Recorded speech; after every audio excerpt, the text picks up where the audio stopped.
Hello racers, तैयार हैं इस रेस के लिए जो एसएससी सीपीओ कराने वाला है 9 दिसंबर से। यस, सीपीओ टीयर 1 शेड्यूल्ड है फ्रॉम 9 दिसंबर और मैं आपको सिखाने आई हूं कि उसी एग्जाम में इंग्लिश को कैसे अटेम्प्ट करें, इंग्लिश के क्वेश्चंस को कैसे मिनटों में सॉल्व करें, कैसे उस पर कम से कम समय लगाकर उसे इस तरीके से सॉल्व किया जाए कि आपका वो आंसर बिल्कुल सही निकले ताकि नेगेटिव मार्किंग के कोई चांसेस ना हो। ऑल्सो आप अच्छे से अच्छा स्कोर कर पाए।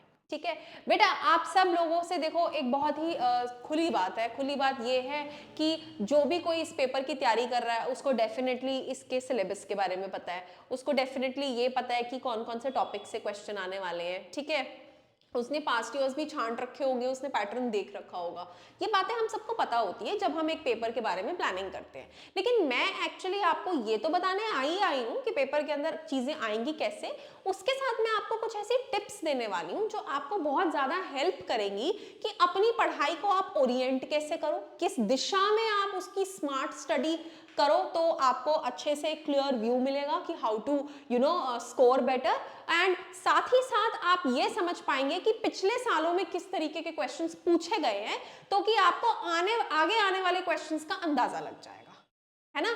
तो आइए स्टार्ट करते हैं। जो आपको इमेज दिख रही है वो अपने आप में ही बहुत है ये बताने के लिए कि हम इस वीडियो में करने क्या वाले हैं। बहुत ही एक आम सा टॉपिक है जो हर कॉम्पिटिटिव एग्जाम्स का बेसिक बनता है इंग्लिश में। ठीक है, that is spotting the error. Sentence में गलती ढूंढो, और गलती हम तभी ढूंढ पाते हैं अगर हमें इंग्लिश लैंग्वेज की बेसिक नॉलेज हो। ठीक है ना, तो मैं आपको पिछले साल के क्वेश्चंस के मीडियम से ये सिखाऊंगी कि रूल्स क्या है, उन रूल्स को एक सेंटेंस में ढूंढे कैसे और उसको फिर करेक्ट कैसे करें। ठीक है, आज का एजेंडा है हमारे 5 क्वेश्चंस जो मैंने आपके लिए यहाँ पे ढूंढ के रखे हैं, और अगर आप साथ ही साथ देखते जाएंगे ना तो मैंने उस पे साल भी मेंशन किया है। एसएससी सीपीओ 27 जून 2024 पहले शिफ्ट में पूछा गया ये क्वेश्चन था जो कि कहता है we were grateful for a book they gave us. ठीक है, क्या क्वेश्चन है, मैं सेंटेंस दोबारा रिपीट कर रही हूं। We were grateful for a book they gave us. Grateful का मतलब है आभारी है। ठीक है, यहां पे हमारा टेंस यूज हो रहा है वर। वर मतलब हम बात कर रहे हैं पास्ट टेंस की। चलिए ठीक है, हम आभारी हैं उस किताब के जो आपने हमें दी है। तो कोई एक स्पेसिफिक बुक है, ठीक है, जो उन्होंने हमें दी है, दे हैव गिवन अस। ठीक है, गेव है तो बिल्कुल पास्ट टेंस है, हमें तो पता लग ही चुका है कि ये पूरा का पूरा सेंटेंस हमारे पास्ट टेंस में। तो कहीं ना कहीं टेंस की फॉर्मेशन सही करी गई है क्योंकि दोनों जगह टेंस एक ही समय का है, दैट इज पास्ट, है ना। लेकिन अब अगला एरर हम इसमें क्या ढूंढे, अगर हम देखें यहां एक स्पेसिफिक बुक की बात करी गई है, और जब हम इंग्लिश ग्रामर में आर्टिकल्स पढ़ते हैं तो हम ये बात समझते हैं कि 3 तरह के आर्टिकल्स होते हैं। वो 3 तरह के आर्टिकल्स कौन से होते हैं?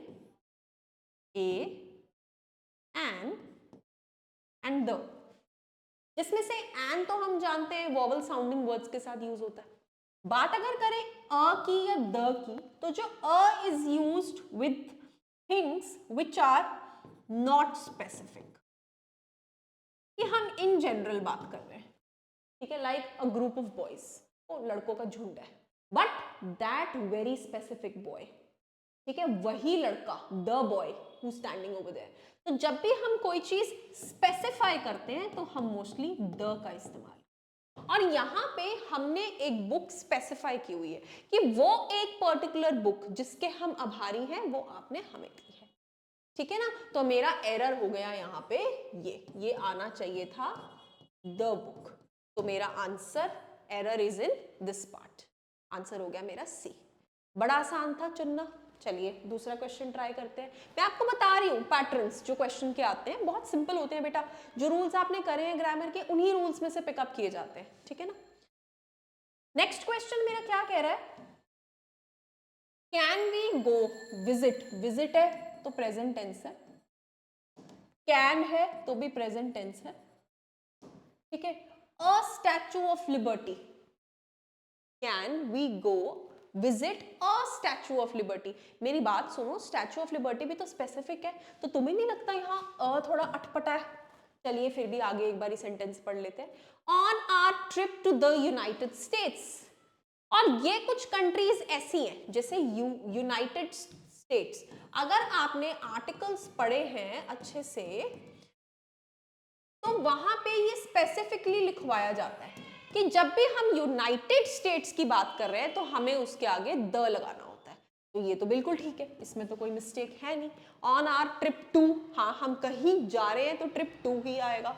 ऑन उसी पे सवार है तो ऑन आएगा, इसमें भी कोई गलती नहीं है, ठीक है ना। हमें बस गलती एक यही दिखाई दे रही है जो बहुत अटपटी लग रही है, क्योंकि स्टैचू ऑफ लिबर्टी हमारा स्पेसिफिक है और उसके आगे हमने अ लगा दिया है जो कि सरासर गलत है, ठीक है ना। तो यहां पे आना चाहिए द स्टैचू ऑफ लिबर्टी, तो मेरा आंसर है बी। और फिर से देखिए एसएससी सीपी और 27 जून 2024 फर्स्ट शिफ्ट, सेम एग्जाम में पूछा गया क्वेश्चन है ना। चलो आगे सेम एग्जाम का क्वेश्चन फिर से, आई एम अंडरस्टैंडिंग और साथ में सेमी कॉलन है, ठीक है। मतलब वो ये कहना चाह रहे हैं कि मैं समझती हूं कि you like her because she has a generous nature, ठीक है। मैं ये समझती हूं कि तुम उसे पसंद करते हो क्योंकि उसका एक जेनरस नेचर है। तो like present tense, has present tense, ठीक है। जेनरस नेचर बिल्कुल सही है, इसमें कोई हमें ड्रॉबैक लग नहीं रहा है। बट अगर आप ध्यान दो यहां भी सिंपल प्रेजेंट है, यहां पे पास्ट परफेक्ट है, एज लगा हुआ है, सॉरी प्रेजेंट परफेक्ट है।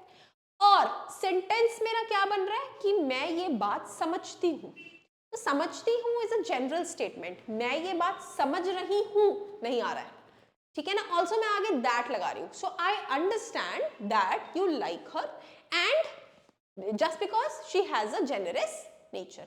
और शी है, शी के साथ हैज यूज होगा क्योंकि सिंगुलर के साथ तो हम हमेशा ही हैज यूज करते हैं, तो ये रूल भी बिल्कुल ठीक लगा हुआ है, ठीक है। तो मैं ये बात समझती हूं, so it should be I understand.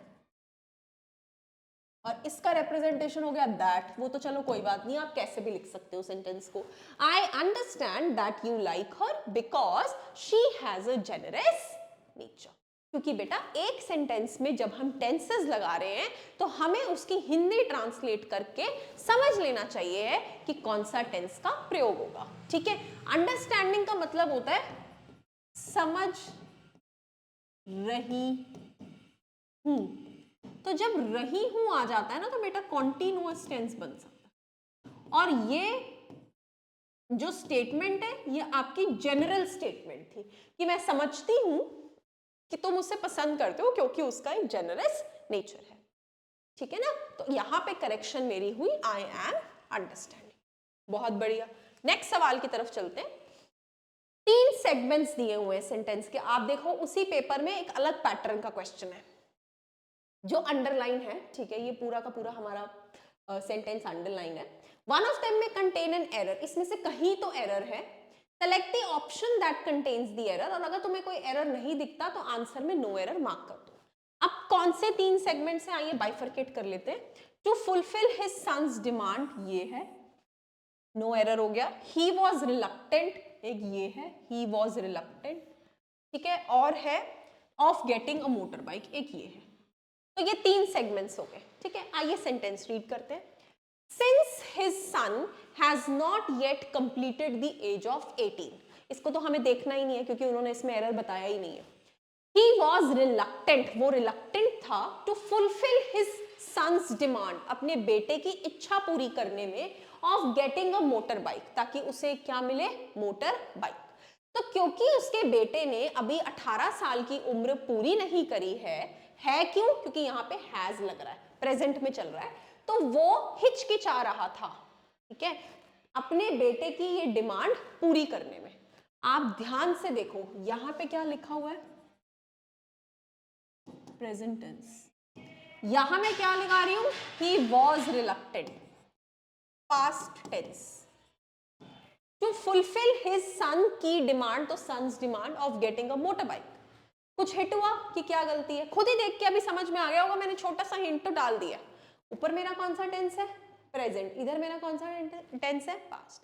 तो मैं ऐसा लिखना चाहिए था, since his son has not yet completed the age of 18, he is reluctant to fulfil his son's demand of getting a motor bike.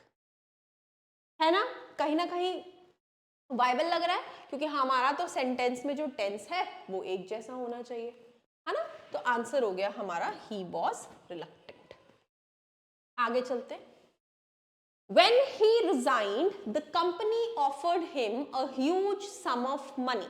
जब उसने रिजाइन किया तो कंपनी ने उसे अच्छा खासा पैसा ऑफर किया, but he refused to agree to it. ठीक है, ये हमारा क्वेश्चन है। अब आप सोचिए कि इसमें क्या एरर दिया हो सकता है, समझे? नहीं समझे होंगे, क्योंकि इसमें थोड़ा सा ट्विस्ट है। क्या ट्विस्ट है, आइए देखते हैं। जब उसने रिजाइन करा, when he resign, the company offered him, company ने उसे ऑफर किया था। क्यों मैं था बोल रही हूँ, ईडी पास्ट में चल रहा है। A huge sum of money but he refused to agree to it. मतलब जब उसने रिजाइन करा था, कंपनी ने उसे एक ह्यूज अमाउंट ऑफर किया था, लेकिन उसने वो मना कर दिया और उसे माना नहीं। मेरी बात सुनो, रिफ्यूज्ड का तो मतलब ही यही है, मना कर देना। ठीक है, it's already a negative word. और हम क्या बोल रहे हैं, हम बोल रहे हैं he refuse to agree to it. अरे यहां पे जब हम ऑलरेडी एक नेगेटिव वर्ड यूज कर रहे हैं तो उसके साथ हमें अग्रीड वर्ड लगाने की जरूरत नहीं है। रिफ्यूज, अग्रीड दोनों एंटोनिम्स हो गए। ठीक है, एक ही सेंटेंस में हम नेगेटिव पॉजिटिव दोनों यूज नहीं करते हैं। सो हमारा आंसर होना चाहिए ही रिफ्यूज्ड टू इट और he refused it. As simple as that, same phrase use करना चाहिए, ही रिफ्यूज्ड इट। ठीक है ना, तो मेरा एरर है यहाँ पे he refuse to agree to it में।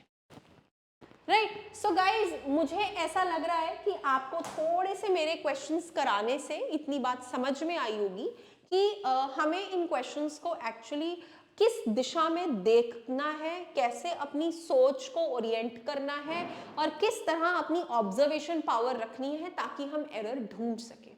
ठीक है, और गाइस मोस्टली क्वेश्चंस में सिमिलर टाइप के एरर्स होते हैं, कुछ अलग नहीं होता है, because this is one language only. So आप मुझे बताइए, अगर आप और ऐसी वीडियोस चाहते हैं, I will keep on putting up some अलग अलग टॉपिक्स के PYQs फॉर यू, ताकि आपको आइडिया लगे कि इसे करना कैसे है। ठीक है guys, thank you so much for watching my video. If you need any more help of mine, please comment me in the comment section. Thank you so much.